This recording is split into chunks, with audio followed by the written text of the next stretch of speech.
ચાલી રહ્યું છે. તો નારાયણ કવચમાં આપણે આગળ વધીએ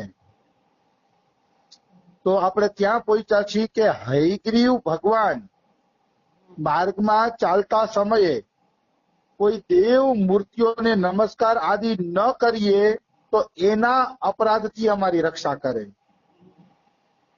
તો ભગવાન હયગ્રીવ વાસ્તવમાં કોણ છે એનું પહેલા આપણે વર્ણન કરીએ દેવી ભાગવત અનુસાર. દેવી ભાગવતમાં એવું વર્ણન આવે છે કે એકવાર લક્ષ્મીજી વિષ્ણુ ભગવાનથી નારાજ થઈ ગયા.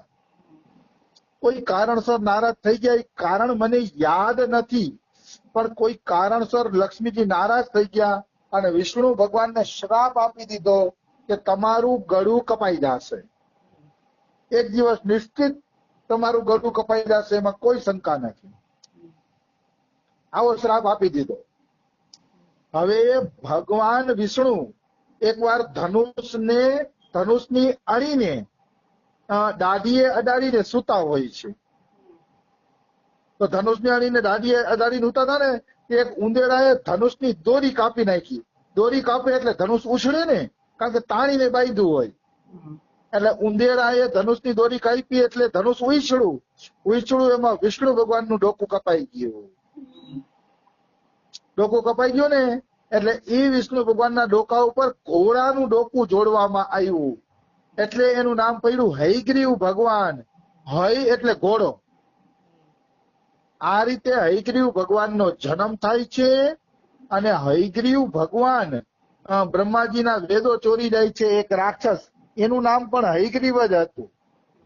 એ હયગ્રીવ રાક્ષસને મારીને બ્રહ્માજી વેદોને પાછા લઈ આવે છે. આવી વસ્તુ છે. તો કહેવાનો ભાવ શું છે?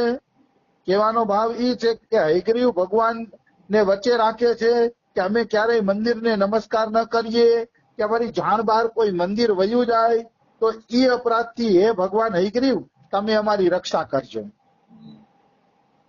પછી કહે છે દેવર્ષિ નારદ સેવા અપરાધોથી અમારી રક્ષા કરે. નારદજીને સેવા અપરાધ એટલે સવારી ઉપર ચડીને ભગવાનના મંદિરે દર્શન કરવા જવું. ઘણા બધા અપરાધ આમાં આપ્યા છે 32, પણ આપણે ઘણી વાર લઈ લીધા છે એટલે લેસી નહીં. 32 સેવા અપરાધ ઉપર આપણે ઘણી વાર ચર્ચા થઈ ગઈ છે એટલે લેસી નહીં. પણ જો નારદજીનું નામ લેશો તો એ 32 સેવા અપરાધોમાંથી તમારી રક્ષા કરશે, એમાં કોઈ શંકા નથી. અને ભગવાન કચ્છપ બધા નરકોમાંથી અમારી રક્ષા કરે.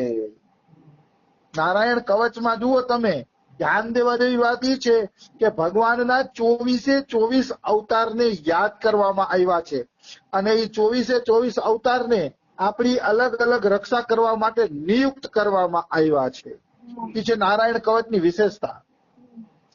એનાથી 24 અવતારના ભગવાનના નામ પણ લેવાઈ જશે અને એ અવતારો તમારી રક્ષા પણ કરશે. તો ભગવાન કચ્છપને કહે છે કે ભગવાન કચ્છપ બધાય નરકોથી અમારી રક્ષા કરે. મતલબ માનો તમારાથી કોઈ એવું નાનું મોટું પાપ થઈ ગયું કે જે નરક તરફ તમને લઈ જવાનું હોય તો નારાયણ કવચ કરવાથી કચ્છપ ભગવાન તમને એમાંથી બચાવી લેશે. પણ એવું નહીં કે આખી જિંદગી પાપ કર્યા હોય ને બચાવે, એમ નહીં. કોઈ એકાદ બે ગલતીથી કોઈ કાર્ય થઈ ગયા હશે એવા તો ભગવાન કચ્છપ જરૂર રક્ષા કરી લેશે, એમાં કોઈ એટલે કોઈ પણ પ્રકારની શંકા નથી. પછી આપણે આગળ વધીએ તો ભગવાન ધન્વંતરી અમને કુપથ્યમાંથી રક્ષા કરે. આ બધી બહુ અગત્યની વાતો છે નારાયણ કવચની. ધન્વંતરી ભગવાન છે ને એ આયુર્વેદના દેવતા છે. આયુર્વેદના દેવતા છે એટલે એને શું ખાતું સોંપવામાં આવે છે કે અમે ક્યારેય કુપથ્યનું સેવન કરી લઈ તો એનાથી તમારે રક્ષા કરવાની. દાખલા તરીકે માનો કોઈ આપણે ઝેર આપી દઈએ તો ઝેર છે એ કુપથ્ય છે. કોઈ ઝેર આપી દઈએ તો નારાયણ કવચનો પાઠ કર્યો હશે તો ભગવાન ધન્વંતરી આપણી રક્ષા કરી લેશે. કુપથ્યમાં બધું આવી જાય. તમાકુ છે, બીડી છે, સિગરેટ છે, દારૂ છે, આ બધી કુપથ્ય છે. તો એ કુપથ્યથી ભગવાન ધન્વંતરી તમારી રક્ષા કરશે, પણ એને દારૂ પીવાની આદત જ છે એની રક્ષા નહીં થયો. આ તો તમને અજાણતા કોઈ કુપથ્ય આપી દીધું, તમને મારવા માટેનું કોઈ કાવતરું કર્યું, તો એવા કાવતરામાં ભગવાન ધન્વંતરી તમારી રક્ષા કરી લેશે. નિશ્ચિત ભગવાન ધન્વંતરી રક્ષા કરી લેશે, એમાં કોઈ એટલે કોઈ પણ પ્રકારની શંકા નથી. પછી કે છે જીતેન્દ્રિય ભગવાન ઋષભદેવ સુખ દુઃખ આદિ ભયદાયક દ્વંદ્વોથી રક્ષા કરે. આયા કણે ભગવાન ઋષભદેવજીને શું કીધા છે? જીતેન્દ્રિય કીધા. કારણ કે ઋષભદેવ એવા જીતેન્દ્રિય હતા કે પોતાના જ શૌચ ઉપર આરોટીને સુઈ રહેતા, એવા જીતેન્દ્રિય હતા. નહોતી એને સુગંધ આવતી, નહોતી દુર્ગંધ આવતી, નહોતું એને સુખ કે નહોતું દુઃખ, નહોતું માન કે નહોતું અપમાન, કઈ નહીં, બધાથી પરે હતા ભગવાન ઋષભદેવજી. એ ઋષભદેવજીને પ્રાર્થના કરવામાં આવે છે કે એ સુખ દુઃખ એવા ભયદાયક દ્વંદ્વોથી અમારી રક્ષા કરે. આપણે એમ થાય કે આપણે કોઈ શત્રુ નથી, કોઈ દુશ્મન નથી, કે આપણે ઘરની બહાર નથી કરતા, બીજો મરવાનો કોઈ ભય નથી, પણ તોય અચાનક શરીરના સુખ દુઃખ આવી પડે, બીજા કોઈ સુખ દુઃખ આવી પડે, એમાંથી કેમ બચવું? તો કે ભગવાન ઋષભદેવ તમને એમાંથી બચાવશે. નિશ્ચિત આ દ્વંદ્વોમાંથી ભગવાન ઋષભદેવ બચાવે છે, એમાં કોઈ એટલે કોઈ શંકા નથી. પછી આવે છે યજ્ઞ ભગવાન લોક અપવાદ સે બચાવે. આ બહુ મસ્ત છે નારાયણ કવચનું. યજ્ઞ ભગવાન, યજ્ઞ ભગવાન પણ 24 અવતારમાં આવે છે. તો યજ્ઞ ભગવાનને ખાતું સોંપ્યું કે એ જીવને લોક અપવાદથી બચાવે, મતલબ ખોટી નિંદાથી બચાવે.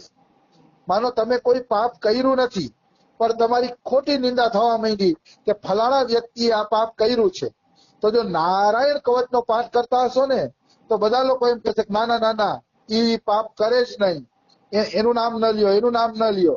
તો લોક અપવાદથી ભગવાન યજ્ઞ તમને બચાવશે. એટલે કોઈને પોતાની નિંદાનો ભય હોય કે હાય મારી નિંદા થશે, મારાથી આવું કાર્ય થઈ ગયું આ તે, તો નારાયણ કવચનો પાઠ કરવાથી એ વ્યક્તિ લોક અપવાદના ભયમાંથી મુક્ત થઈ જશે. નિશ્ચિત, એમાં કોઈ એટલે કોઈ પણ પ્રકારની શંકા નથી. અને બલરામજી મનુષ્ય કૃત કષ્ટોથી બચાવે. બલરામજીને શું ખાતું સોંપ્યું છે? તો કે બલરામજીને ખાતું સોંપ્યું છે કે મનુષ્યો જે આપણે કષ્ટ આપે છે, મતલબ કોઈ મનુષ્ય આપણે ખોટી રીતે હેરાન કરે, હાઈલા દાતા હોય તો આપણી સામે ક્રોધ ભરી નજરથી જુએ, અને હાઈલા દાતા હોય તો બેફામ ગાળો દેવા માંડે કે આ તો આવો છે ને આ તો આવો છે ને, એવા ક્રોધ ભરેલા મનુષ્યોથી બલરામજી અમારી રક્ષા કરે. બલરામજીને એ ખાતું સોંપવામાં આવ્યું છે. અને છેલ્લે કે શેષનાગ ભગવાન બધા સર્પોથી અમારી રક્ષા કરે. જો ભાઈ કેટલાય પ્રકારના સાપ છે, એ બધા સાપનો મોટામાં મોટો બાપ છે શેષનાગ. ગમે એવો સાપ હોય ને તો એ શેષનાગ થી નીચે. એટલે અહીંયા શેષનાગને ખાતું સોંપવામાં આવ્યું છે કે હે શેષનાગજી, તમે અમને છે ને બધાથી બચાવજો, બધા સર્પોથી બચાવજો. મતલબ નારાયણ કવચનો કોઈ પાઠ કર્યો હોય તો એને શાપ કરડતો નથી, શેષનાગ એની રક્ષા કરી લે છે, એમાં કોઈ શંકા નથી. પરંતુ એક વાત યાદ રાખજો, આ બધામાં વિશ્વાસ હોવો જરૂરી છે. અટલ વિશ્વાસ હોવો જરૂરી છે. જો તમારા વિશ્વાસમાં થોડું કઈ આડા ચૂકવું હશે તો કામ નહીં બને. એમાં કોઈ એટલે કોઈ પણ પ્રકારની શંકા નથી. વિશ્વાસ દ્રઢ જોશે. જો વિશ્વાસ ઓછો હશે તો એ કવચ તમને પુણ્ય તો આપશે જ, તમારું કામ તો કરશે જ, પણ એ કામ તમને છે ને એટલું આમ પરફેક્ટ દેખાશે નહીં.